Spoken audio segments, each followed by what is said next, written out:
Brian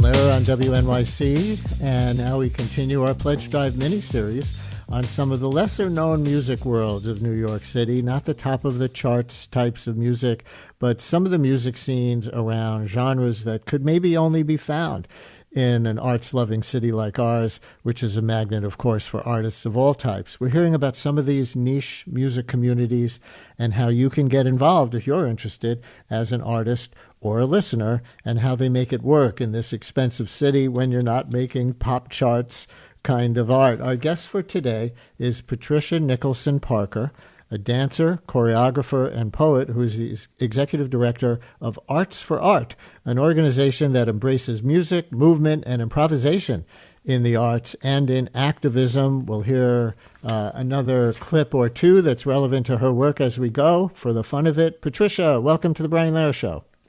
Hello, thank you for inviting me. I noticed that the Arts for Art website features a quotation from saxophonist Ornette Coleman. On your homepage, it says, "Jazz is the only music in which the same note can be played night after night, but differently each time." I love that. It even applies to this show. Is jazz central to the organization's work? It is, yes, it is. Especially what we call free jazz or avant jazz, or what I now often just call creative improvised music. That is central to what we do. So let's give our listeners a little taste of who you quoted from there. Here's Ornette from 1959, a track that's good fodder for this week, as it turns out, called Peace.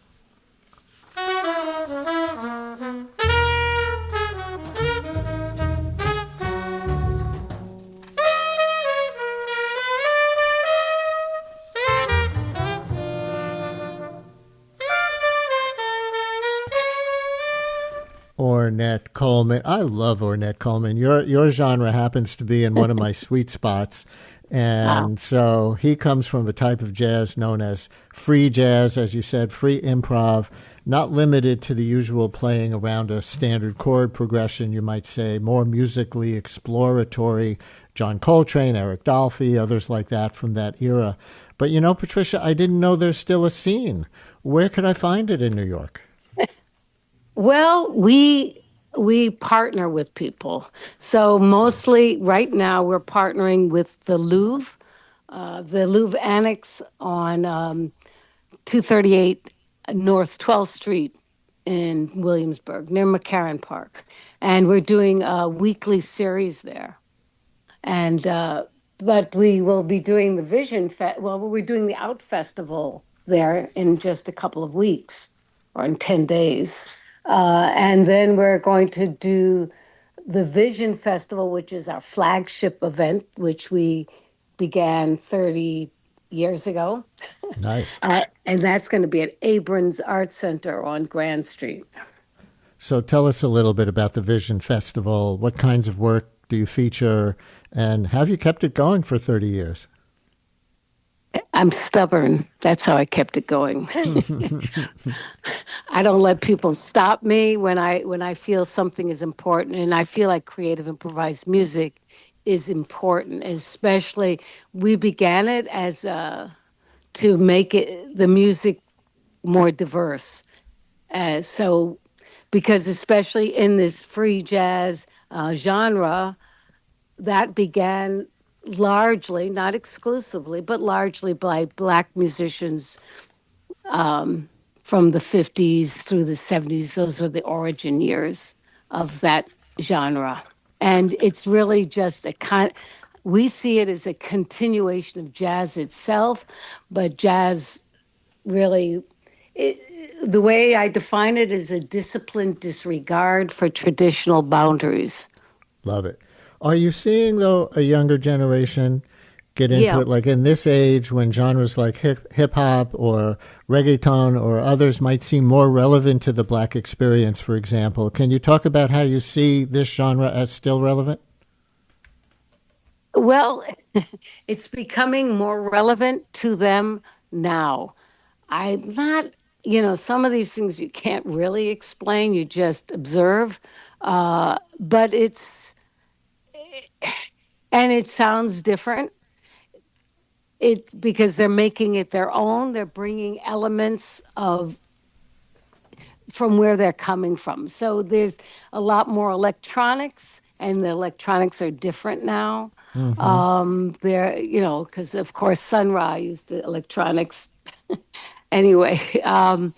But it's a lot there. It's just arising, and I don't exactly know why, except that we have kept it going. So we've made space for it, and I Maybe use younger. because it maybe Yeah, because it breaks rules, right? Almost by definition, right. which maybe is a good thing for right now. And I do want to mention before we run out of time that alongside being an incredible artist, you are also an activist, and you have used improvisation as part of that, as in jazz. So talk about how improv connects with your activism. Right, in two ways. It's really, I title the events usually with a political title, and that gives the artists a chance to. I talk to them about it, and then they use that as a way. I incentivize it, I guess. But I also started back in 2017 Artists for a Free World, which is a marching band that originally was led by William Parker. Now William Parker isn't as active. He's still active, but sometimes Elijah J. Thomas, a much younger musician, is taking the lead along with Elizabeth Fricky and myself. So we're continuing because music, free jazz to me makes the most sense when it's heard in the streets, because as long as there's a good rhythm to it, that you hear the drum Mm-hmm. beat, the horn, the free horn sound is the cry of the people. Yeah, And so it just makes sense. Patricia Nicholson Parker, Executive Director of Arts for Art. You can find more about the organization's upcoming events at artsforart.org. It's been a pleasure having you. We're going to play a little more music to go out, but I want you to set it up. This will be from the 2022 Vision Festival. It's James Brandon Lewis's Red Lily Quartet with sax, trumpet, bass, and drums. But while the music was going, the visual artist William Maz did live painting and video art, I understand. Were you there for that, or can you say why add that visual element to a music show? His name's Bill Mazza. That's how Sorry. we call him. And yeah, he was very closely connected for a bunch of years. And he's good friends and with James Brandon Lewis. And so it made sense. I mean, the world is much more visual now. They could maybe because of the way our phones are, but it just, I always believe that the art should come together. Patricia, thank Yeah. you. Thank you. Thank you so much for coming together with us. All right, here's that Red Lily Quartet as we head toward the news, and then Allison Stewart and all of it.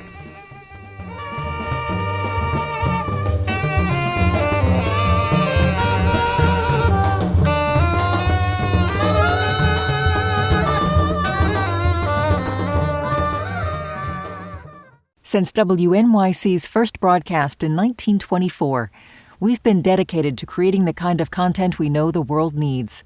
Since then, New York Public Radio's rigorous journalism has gone on to win a Peabody Award and a DuPont Columbia Award, among others.